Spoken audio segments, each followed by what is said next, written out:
জুবিনদাবিহীন বিহুটো এইবাৰ একচুৱেলি বহুতে কৈছে বয়কট কৰিব লাগে, বহুতে কৈছে ষ্টেজ নাপাতে এনেকুৱা।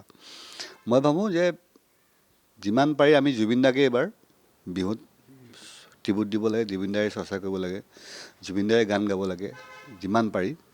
তেতিয়াহে তেখেতে মনত শান্তি পাব, তেখেতে যে মই নথকাটো মানে অসমৰ ৰাইজে মোক এতিয়াও উদযাপন কৰিছে, সেইটো এটা হ'ব লাগে একচুৱেলি। মই সেইটো বিচাৰোঁ, চবেইতো কৰিবই।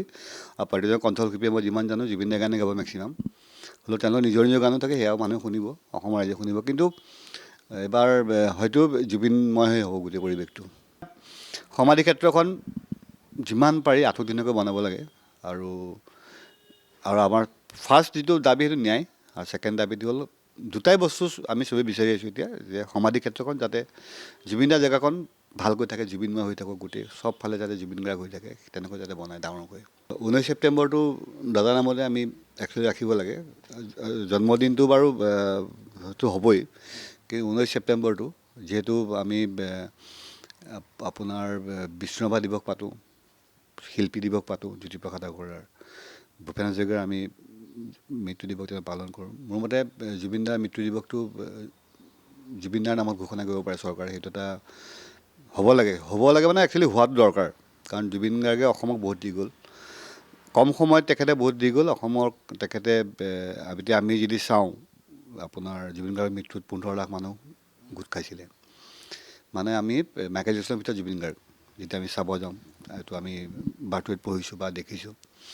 তেনেকুৱা এজন ব্যক্তিক আমি যিমান পাৰোঁ সন্মান, জীয়াই থাকোঁতেতো আমি নিদিলোৱেই, মৃত্যুৰ পিছত যিমান পাৰোঁ আমি তেখেতক সন্মান দি আমি তেখেতক জীয়াই ৰাখিব লাগে। তেখেতৰ নামত আমি যিমানখিনি কৰিব পাৰোঁ, যদি এয়াৰপৰ্ট এটা হয়, ইমানবিলাক অভাৰব্ৰিজ বনাই আছে, তেখেতৰ নামত অভাৰব্ৰিজ দিব পাৰোঁ। তেনেকৈ হ'লে আমি একচুৱেলি প্ৰকৃত তেখেতক সন্মান দিয়া হ'ব আৰু তেখেতক ন্যায় হ'ব, মই ভাবোঁ। আগন্তুক 5 বছৰ জুবিন গাৰ্গক ৰাজনৈতিক মেয়াৰ পাছত কোনেও ৰাখিব নোৱাৰিব, কাৰণ যিহেতু ইলেকশ্যন হৈ গ'ল। গতিকে আগন্তুক 5 বছৰলৈ আৰু জুবিন গাৰ্গ ৰাজনৈতিক মেয়াৰ পাছত নাথাকে, দাদা শান্তিত থাকিব পাৰিব, সেইটো এটা ভাল কথা, যিহেতু ইলেকশ্যনটো গ'ল। আৰু ছেকেণ্ড কথাটো হ'ল জুবিনে ন্যায় পাবই লাগিব, যিহেতু মুখ্যমন্ত্ৰীয়ে তেখেতে নিজে কৈছিলে যে জুবিন গাৰ্গৰ মাৰ্ডাৰ হৈছে। যদি সঁচাই মাৰ্ডাৰ হৈছে, তেতিয়াহ'লে আমি দোষীয়ে শাস্তি পোৱাটো বিচাৰিছোঁ, আৰু কঠোৰতম কঠোৰ শাস্তি পাব লাগিব। আৰু আমি কোৰ্টলৈ গৈ আছোঁ, প্ৰায় আমি পৰ্যবেক্ষণ কৰি আছোঁ, কোৰ্টত কেছটো চলি আছে। আমাৰ ফালৰ পৰা আমাৰ এডভকেটে 17 তাৰিখৰ পৰা আকৌ যুক্তি তৰ্ক আৰম্ভ কৰিব। 10 তাৰিখলৈকে তেওঁলোকৰ এডভকেটৰ কথাবিলাক শুনা হ'ল। যাৰ এডভকেট শ্যামকানু মহন্ত, সিদ্ধাৰ্থ শেখৰ, অনিল প্ৰভা, চবৰে শুনা গ'ল কথাবিলাক। এতিয়া 17 তাৰিখৰ পৰা আমাৰ যুক্তি তৰ্ক আৰম্ভ হ'ব।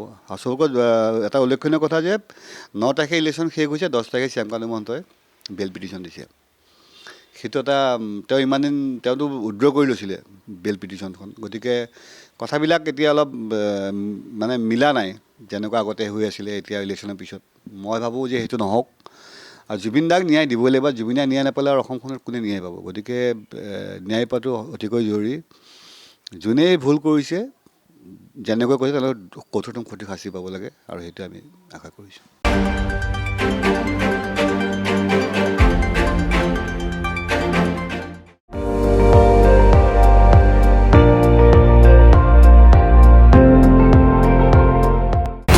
আপুনি চাই আছে ND24, সৰ্বশ্ৰেষ্ঠ নহয়, সৰ্বোত্তমৰ দৌৰ।